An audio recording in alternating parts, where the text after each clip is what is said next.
बिस्मिल्लाहिर्रहमानिर्रहीम। Dear students, अस्सलाम वालेकुम। उम्मीद है आप लोग खैरियत से होंगे। हमारा जो लास्ट लेक्चर था वो फंक्शन बनाने के सिलसिले में था और आज हमारा जो लेक्चर शुरू हो रहा है वो है वेरिएबल्स और उनका स्कोप। तो सबसे पहले हम जो वेरिएबल पढ़ने जा रहे हैं वो है लोकल वेरिएबल। ठीक है, सबसे पहले तो स्टूडेंट मैं स्क्रीन को जो है वो फुल मॉड के लिख देता हूँ। स्टूडेंट, आपको याद होगा गुज़श्ता लेक्चर के अंदर हमने पढ़ा था कि वेरिएबल क्या होते हैं। Variable is nothing a name that given to a memory location. Variable कुछ भी नहीं होता, सिर्फ एक नाम होता है जो किसी मेमोरी लोकेशन को एलोकेट किया जाता है, जिसके अंदर प्रोग्राम अपनी वैल्यूज जो यूजर से लेता है उनको सेव करता है। जैसे हमने कहा जी प्लीज इनपुट अ नंबर, तो यूजर स्कैन ऐप के जरिए जो वैल्यू देगा वो वैल्यू कहाँ सेव होगी, किसी मेमोरी के अंदर सेव होगी। तो उस मेमोरी को याद रखने के लिए हम उस वेरिएबल का नाम रखते हैं। तो वेरिएबल क्या है? एक नाम है जो किसी स्टोरेज लोकेशन को दिया जाता है ताकि हम उसको एक्सेस जो है वो कर सकें। अब हमने ये भी पढ़ा हुआ है कि वेरिएबल मुख्तलिफ टाइप्स के होते हैं, जिसमें हमने गुज़श्ता प्रैक्टिकल्स के अंदर इंटीजर भी यूज किए और फ्लोट भी यूज किए और कैर यानी कि कैरेक्टर वेरिएबल्स भी हमने यूज किए। आज हम ये देखने जा रहे हैं कि वेरिएबल जो हैं उसकी एक टाइप होती है लोकल वेरिएबल। वो क्या होते हैं और उनका काम क्या होता है और उनका स्कोप क्या होता है। स्कोप से मुराद कि उनके दायरा इख्तियार कहाँ तक है, कहाँ तक हम उन वेरिएबल को एक्सेस कर सकते हैं और कहाँ से हम किसी वेरिएबल को एक्सेस नहीं कर सकते। When the program execute, all variables are created in memory for a limited time of period। यहाँ से आपको एक तो बात ये पता लगी कि जो भी वेरिएबल्स बनते हैं वो लिमिटेड टाइम के लिए होते हैं। ठीक है जी, यानी ये नहीं कि एक आपने वेरिएबल आई नाम का बना दिया इंट आई तो वो सारी जिंदगी के लिए बना रहेगा। वो तब तक बना रहेगा जब तक वो प्रोग्राम चल रहा है, जो कि हमें इस लाइन से पता लगता है कि ऑल वेरिएबल्स आर क्रिएटेड, चाहे इंटीजर हूं, चाहे फ्लोट हूं, चाहे करेक्टर हूं, वो मेमोरी में लिमिटेड टाइम पीरियड के लिए बनते हैं। दे कम इनटू एक्सिस्टेंस, वो कब बनते हैं? From the place where they are declared, यानी जहां जिस लाइन के अंदर आप लिखते हैं इंट आई या फ्लोट एक्स या कैर ए, तब से वो बन जाते हैं। And then they are destroyed. ठीक है जी, जब आप they come into existence from the place where they declared and then they destroyed, जहां पे उनको डिक्लेयर किया जाता है वहां पे वो बनते हैं और अपना काम पूरा करने के बाद डिस्ट्रॉय हो जाते हैं। The duration in which variable exists in the memory is called lifetime of the variable। ये 2 नंबर का सवाल बोर्ड के क्वेश्चन में भी आता है स्टूडेंट कि life time of the variable क्या होता है? इतनी देर जिनमें वेरिएबल जो है वो जिंदा रहता है। यानी एक वो पॉइंट जहां से वेरिएबल क्रिएट होता है, आपने लिखा इंटीजर आई, और फिर जहां तक वो प्रोग्राम चलता है तब तक वो वेरिएबल मेमोरी के अंदर मौजूद रहता है। जो ही प्रोग्राम जो बंद होता है वो वेरिएबल मेमोरी से वॉश आउट हो जाता है। तो इस टाइम को कहते हैं life time of the variable. The scope of a variable refers to the region of the program in which it is accessible. अब ये 2 नंबर का लाइन के स्कोप ऑफ वेरिएबल क्या होता है? स्कोप ऑफ वेरिएबल कहते हैं उस इलाके को कहते हैं प्रोग्राम के अंदर इन विच इट इज एक्सेसिबल, कि जहां पे हम उसको प्रिंट एफ के जरिए उसकी वैल्यू प्रिंट करवाएं तो वो जो है वो हमें उसका जवाब भी जो दे। इसको जो है वो कहते हैं जनाब, तो स्कोप ऑफ द वेरिएबल्स क्या है जी? वो प्रोग्राम का वो हिस्सा जहां तक उस प्रोग्राम को अगर हम प्रिंट एफ के जरिए उस वेरिएबल को उसकी वैल्यू को प्रिंट करवाना चाहें और कोई एरर जनरेट ना हो, उसकी वैल्यू प्रिंट हो जाए, तो वहां तक उसका स्कोप होगा। ठीक है जी, the name of a variable is only valid within its scope. मैं अभी आगे प्रैक्टिकल में आपको दिखाऊंगा कि एक वेरिएबल में क्रिएट करूंगा, एक जगह तक तो आप उसका प्रिंट एफ जो कर सकेंगे, लेकिन एक खास जगह से बाद जब मैं उसे लिखूंगा तो कंपाइलर एरर जनरेट करेगा। So a variable cannot be referred outside its scope, कि जहां तक उस वेरिएबल की लिमिटेशन है अगर उससे बाहर उसका प्रिंट एफ आप लिखेंगे, any attempt to do so will cause a compiler error. यानी एक प्रिंट एफ आपने लिखा, एक वेरिएबल आपने डिक्लेयर किया इंटीजर आई टाइप का, और उसको किसी जगह पे आपने जाके प्रिंट एफ करने की कोशिश की और वो एरिया उसकी स्कोप से बाहर था, तो वहां पे एरर आ जाएगा कि ये वेरिएबल, हालांकि प्रोग्राम में आपको इंट आई लिखा हुआ भी नजर आएगा, लेकिन जब आप प्रिंट करेंगे तो वहां पे एरर आएगा। All variables that have declared so far have been declared within a block that is within the extent of a pair of curly braces. क्या कहता है? अभी तक हमने जितने भी वेरिएबल जो है वो बनाना सीखे हैं वो सारे के सारे जो है वो हमने करली ब्रेसेस के अंदर, मैन फंक्शन की जो करली ब्रेसेस है उसके अंदर हमने लिखे हैं। These are called local variables, यानी कि वो वेरिएबल जो आप करली ब्रेसेस के अंदर लिखते हैं वो उन करली ब्रेसेस के लिए लोकल वेरिएबल होते हैं, चाहे वो करली ब्रेसेस फिर मैन की हो, चाहे वो इफ की हो, चाहे वो स्विच की हो, एंड हैव लोकल स्कोप, यानी कि उन करली ब्रैकेट्स के अंदर ही आप उनका प्रिंट एफ लिख सकते हैं। अगर उससे बाहर उसका प्रिंट एफ आप यूज करेंगे तो वो प्रिंट एफ नहीं करेगा, एरर करेगा। The scope of a local variable is from the point in the program where it is declared until the end of the block containing its declaration। यानी कि उस वो वेरिएबल कब डिक्लेयर होगा जहां पे आप उसका लिखेंगे इंट आई, ठीक है जी। अब वो उसका स्कोप खत्म कब होगा, जाहिर है वो इंट आई किसी करली ब्रैकेट के अंदर लिखा गया होगा, अगर तो वो मैन की करली ब्रैकेट के फौरन बाद लिखा गया क्लियर स्क्रीन के बाद, फिर तो उसका एंड कहां पे होगा, गेट सी एच के बाद जो करली ब्रैकेट आती है वहां तक वो एक्सेसिबल होगा। लेकिन अगर एक वेरिएबल आपने इफ के अंदर लिखा है, इफ की करली ब्रैकेट के अंदर लिखा है, तो फिर उसका स्कोप कहां पे खत्म होगा, जहां पे इफ की करली ब्रैकेट जो है वो खत्म हो जाएंगी। ये भी आपको मैं प्रैक्टिकल में आगे दिखाऊंगा। अभी आगे एग्जांपल आ रही है लोकल वेरिएबल को समझने के लिए, इसको गौर से देखिएगा। ये एक छोटा सा प्रोग्राम है 5-6 लाइनों का जो आपको वेरिएबल का स्कोप और उसकी लाइफ टाइम समझाएगा। देखिए यहाँ पे दो वेरिएबल जो बनाए गए हैं, एक का नाम रखा गया है एन काउंट और एक का नाम रखा गया है सी एच के, ठीक है जी। अब ये जो इंट है ये मैन फंक्शन की करली ब्रैकेट के अंदर लिखा गया है। कहां पे लिखा गया है, मैन फंक्शन की करली ब्रैकेट के अंदर। ये मेमोरी में कब जो है वो बनेगा, जो ही आपका कंपाइलर इस लाइन पे पहुंचेगा और आई को उठाना शुरू करेगा, फौरन ये वेरिएबल मेमोरी में इसको एलोकेट हो जाएगी 2 बाइट मेमोरी, ठीक है जी। अब यहां से इसकी लाइफ टाइम शुरू हो गई है। अब इसकी लाइफ टाइम इस ब्रैकेट के साथ जो जुड़ी हुई है, यहां पे इस ब्रैकेट की क्लोजिंग जो कहां हो रही है, इस जगह पे आके, इसकी लाइफ टाइम इस ब्रैकेट के बाद जो खत्म होगी, यानी इसकी लाइफ टाइम इस लाइन से शुरू होगी और गुजरते गुजरते गुजरते इस जब ये करली ब्रैकेट तक जो पहुंचेगा, इसको पढ़ने के बाद इसका स्कोप जो है वो खत्म होगा। अब ये जो है ये पूरे मैन के लिए लोकल है। पूरे मैन फंक्शन के अंदर इस वेरिएबल को आप कहीं पे भी प्रिंट एफ की मदद से जो है वो क्या कर सकते हैं, इसकी वैल्यू जो प्रिंट कर सकते हैं, इसकी वैल्यू क्या है, 0 है। अब आ जाते हैं, हमने एक वेरिएबल यहां पे क्रिएट किया है जिसका नाम क्या रखा है, सी एच के। अब याद रखें कि ये इस करली ब्रैकेट के अंदर बना है, ये इस करली ब्रैकेट के अंदर बना है और इसी के अंदर ही इसका प्रिंट एफ हम लिख सकते हैं। जबकि प्रोग्रामर ने क्या किया है, इसकी वैल्यू इसकी करली ब्रैकेट से बाहर आके प्रिंट एफ की, ठीक है ना। या मेरी बात समझ लें कि ये समझ लें कि एक जो प्लॉट है, एक रीजन है जिसके अंदर ये बॉल पड़ा हुआ है। अब इस बॉल को वही बंदा इसको इस्तेमाल कर सकता है जो इस प्लॉट के अंदर है। यहां पे उसने क्या किया है, इस प्लॉट से बाहर निकल के इस बॉल को यूज करने की कोशिश की है।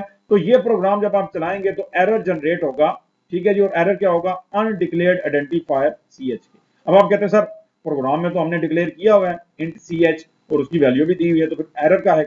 एरर इसलिए है कि यही तो आपको समझाना है कि जो वेरिएबल जिन करली ब्रैकेट्स के अंदर बनेगा वहीं पे ही उसको एक्सेस किया जा सकता है। हाँ, ये एरर खत्म हो सकता है अगर इस प्रिंट एफ को इन 2 करली ब्रैकेट्स के दरमियान में सी एच के बाद जो लिख दिया जाए, ठीक है जी। अब ये जो है इसको आप कहीं पे भी एक्सेस कर सकते हैं, इफ के अंदर आगे भी एक्सेस कर सकते हैं और इसके बाहर भी एक्सेस कर सकते हैं, क्योंकि इसका स्कोप, इसका मैदान ये है। इस मैदान के अंदर कहीं पे भी किसी भी करली ब्रैकेट के अंदर इसको यूज किया जा सकता है। कहता है जी we have used 2 variables in this program, these are n count, ये ऊपर वेरिएबल है जिसकी स्टार्टिंग वैल्यू उसने क्या रखी है 0, एंड एक और वेरिएबल बनाया है c h. Both of these are local variable. कहता है ये इनको आप कहेंगे लोकल वेरिएबल, लेकिन ये क्या है, ये पूरे मैन का लोकल वेरिएबल है और ये इस इफ का लोकल वेरिएबल है, but they have different scope. कहते हैं तो ये दोनों लोकल वेरिएबल, लेकिन इनका जो स्कोप है, इनका जो असर का एरिया है या इनका खेलने का जो मैदान है वो मुख्तलिफ है। The scope of the variable n count is the block of main, यानी एन काउंट का जो स्कोप है, जो मैदान है, वो ये पूरा प्रोग्राम है, ठीक है जी। From its point of declaration the end of the main function where the scope of the variable c h, ये जो वेरिएबल है इसका स्कोप जो है वो स्टेटमेंट का ब्लॉक है, इफ स्टेटमेंट के अंदर ही, ठीक है जी।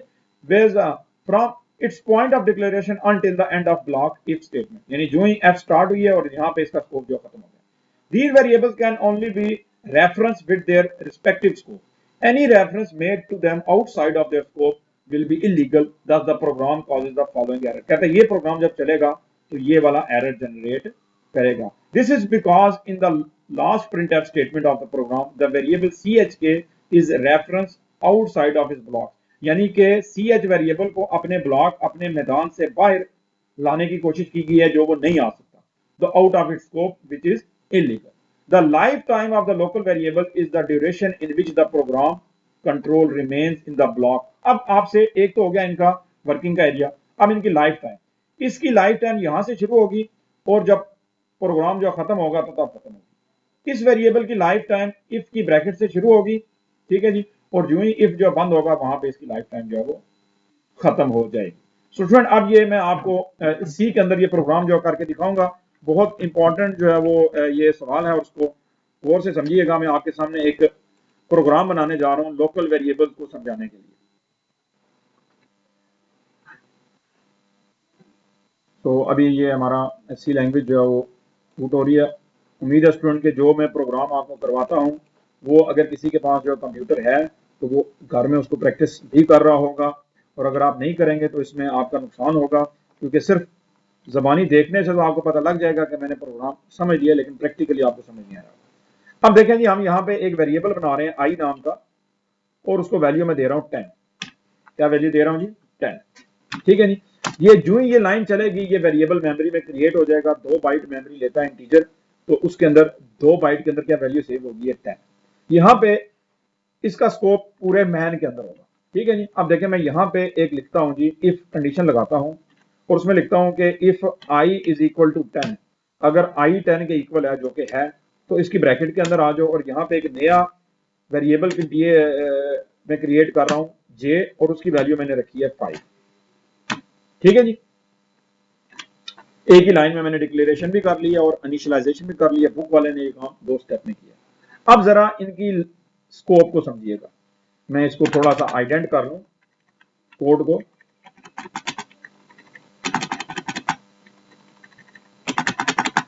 ठीक है जी। अब ये इंटीजर जो है ये बाहर वाली करली ब्रैकेट के अंदर लिखा गया। अब पहले मैं आपको एरर जनरेट जो करके दिखाऊं। अब जे का अगर आपसे पूछा जाए कि जे का स्कोप कहां तक है, जे का खेलने का मैदान ये है, आप इसका प्रिंट एफ इसी के अंदर ही कर सकते हैं, इसके बाहर नहीं कर सकते। मैं गलत काम करने की कोशिश करता हूं और उसके मैदान के बाहर उसको एक्सेस करने की कोशिश कर रहा हूं।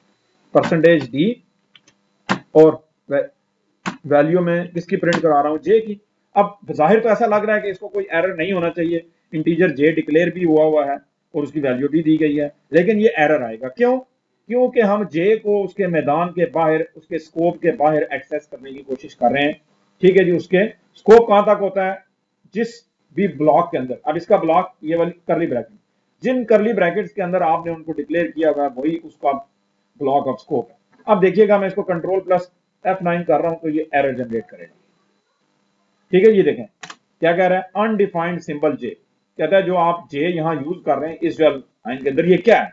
हालांकि ये देखें हमने जे डिक्लेयर किया हुआ है, जे इंटीजर है, तो ये क्यों एरर दे रहा है? ये स्कोप ऑफ वेरिएबल की वजह से ये एरर दे रहा है। अगर हम इस लाइन को यहां से उठा के, यहां से मैं इसको करता हूं कट और ऊपर वाले उसके स्कोप के अंदर में उसको, तो अब उसको कोई मसला नहीं होगा। अब मैं उसके मैदान के अंदर ही उसको एक्सेस करने की कोशिश कर रहा हूं। उसका स्कोप इन करली ब्रैकेट के अंदर था, तो अब ये वैल्यू प्रिंट कर देगा 5। ठीक है जी। अब ये 5 वैल्यू जो है वो प्रिंट हो जाएगी, तो ये आपको स्क्रीन के ऊपर जो 5 जो है वो लिखा हुआ नजर आ गया। तो अब मैं आपको इसका स्कोप दिखाता हूं। ये क्योंकि पूरा मैन फंक्शन इसका मैदान है, तो इसको आप कहीं पे भी यूज कर सकते हैं, चाहे मैं इन ब्रैकेट के अंदर इसको यूज करूं। देखिए अब मैं यहां पे आई को यूज कर रहा हूं। अब होना तो ये चाहिए कि आई आप कहें सर वो तो बाहर वाली ब्रैकेट है, नहीं, आई के अंदर ही ये छोटा मैदान बना हुआ था। जो बड़ा मैदान है वो ज़ाहिर है जो बड़ा है, तो उसके प्लेयर को तो आप कहीं पे भी बुला सकते हैं, छोटे मैदान के अंदर भी, और उसके अपना अपना मैदान उसके अंदर आप उसको जो खिला सकते हैं, तो इसको तो कोई मसला नहीं होगा। इसको आप जो जहां मर्जी जो यूज करना चाहें वो आप जो है वो कर लेंगे। ये देखें आई की वैल्यू आप जो वो 10 उसने प्रिंट कर दिया है। सो आई का जो स्कोप है वो पूरा मैन फंक्शन है, और जो जे है वो इसलिए उसने एरर किया था कि जे का स्कोप इसके ये वाली करली ब्रैकेट्स हैं, मैंने इसको इसके बाहर प्रिंट करने की कोशिश की थी। तो उस वजह से स्टूडेंट हम ये करते हैं कि हमने जितने वेरिएबल्स जो है वो बनाने होते हैं वो हम मैन फंक्शन के शुरू में बना लेते हैं, और अगर बाद में भी कोई वेरिएबल हमारे ध्यान में आए तो उसको हम यहाँ पे डिक्लेयर करते हैं। लेकिन अगर आप प्रोग्रामिंग में ये रिक्वायरमेंट है कि आप लोकल वेरिएबल बनाएं, तो देन आप उसकी उस करली ब्रैकेट्स के अंदर, उस चीज की करली ब्रैकेट के अंदर वो वेरिएबल डिक्लेयर करेंगे ताकि वो उसके बाहर कहीं पे भी एक्सेसिबल ना हो सके। तो लिहाजा होप सो ये आप अच्छी तरह समझ आ गया होगा। इस आई को तो आप पूरे प्रोग्राम में जहां मर्जी जो है वो इस्तेमाल करने की कोशिश करें, उसे कोई मसला नहीं होगा। लेकिन मसला तब होगा जब आप यहाँ पे जे को, अब मैं दोबारा देखें यहाँ पे जे को जो प्रिंट करता हूं तो फिर वही एरर आएगा, क्योंकि जे को मैंने स्कोप के बाहर जो है वो प्रिंट किया। देखें एरर, अनडिफाइंड जिम्बल सिंबल जे। ठीक है जी। तो होप सो स्टूडेंट ये एग्जांपल को समझ आ गई होगी और आपको पता चल गया होगा कि वेरिएबल क्या है, वेरिएबल की लाइफ टाइम क्या होती है और वेरिएबल का स्कोप जो है कहां तक होता है। आज जो हमने वेरिएबल पढ़े, these are called local variable. इनको लोकल वेरिएबल कहा जाता है क्योंकि ये मेन फंक्शन के अंदर बनाए गए हैं। इसके अलावा कुछ और वेरिएबल्स भी होंगे जिनको हम लेटर ऑन जो पढ़ेंगे। तो लोकल वेरिएबल्स वो होते हैं जो मेन फंक्शन के अंदर डिक्लेयर किए जाते हैं, लेकिन उनका स्कोप जो है वो अपने बाउंड्रीज के अंदर जो है वो होता है। तो स्टूडेंट, आपका इस लेक्चर के बारे में किसी भी किस्म का कोई अगर जो क्वेश्चन है आपके जहन में, तो वो आप नीचे कमेंट्स में जो प्लेस कर सकते हैं, या आप हमने जो व्हाट्सएप जो ग्रुप बनाया होगा वहां पे उसको क्वेश्चन को ड्रॉप कर सकते हैं। आज के लिए इतना ही। दुआओं में याद रखिएगा। फी अमानिल्लाह।